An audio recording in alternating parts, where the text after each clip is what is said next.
So I wanted to talk about something today that I did a couple in-depth trainings on: the art of the business, the science of the business, the importance of questions in the business. And I want to break that down as compactly as possible for the purposes of YouTube and your brief viewing pleasure. But before we get there, I want to encourage you to like the video, comment below, and subscribe to this channel as we look to build and grow content on a regular basis.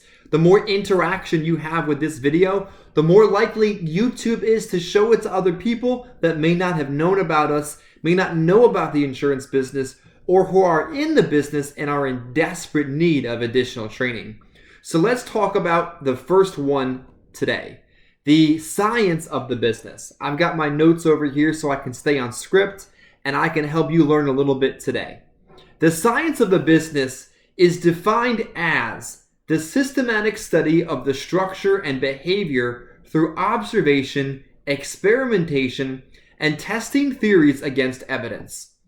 That's pretty in-depth, right? Let's read it again in case you missed it. The science of, or the science of our business is defined as the systematic study of the structure and behavior through observation, experimentation, testing evidence, theories against evidence. There you go. So let's make it a little simpler. Let's make it a little bit more relevant, and let's talk about it in the presence of our business.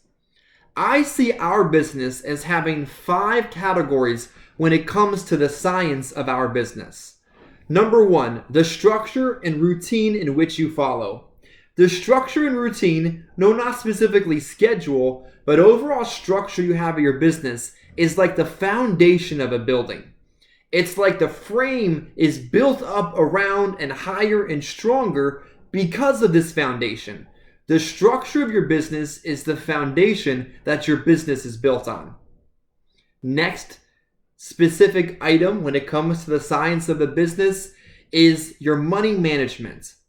You have to realize for a second that you're not just an Uber driver. You're not just an employee. You're not just an insurance hobbyist. You are running your own small business, your own franchise of what other IMO that you work with. Whatever you want to call it, you're a small business owner, not an employee.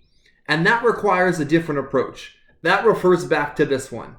The science of the business of your business has a lot to do with money management, budgeting your business money and your personal money, investing in your business via leads, marketing, staff, equipment, and doing so on a weekly basis.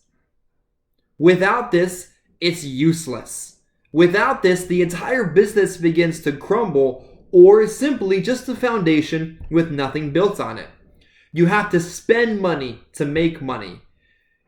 You have to save and not overspend, and you have to live within your means, ever preparing to not invest, but to pay Uncle Sam with taxes. Let me clue you in on something.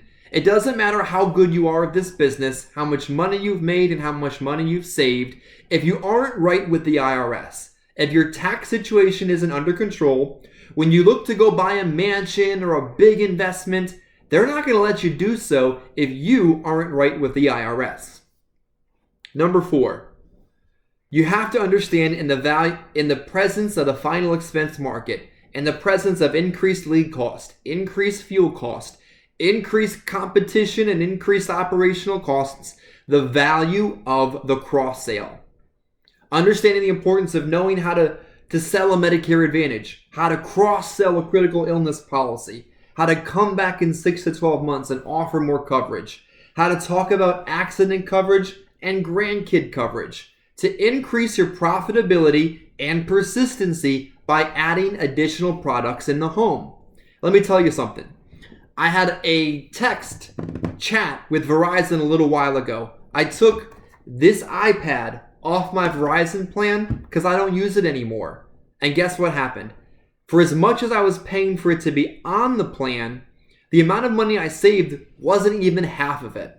Why is that? Because Verizon values more products on an account, which gives it more persistency. Do you see what I'm saying yet?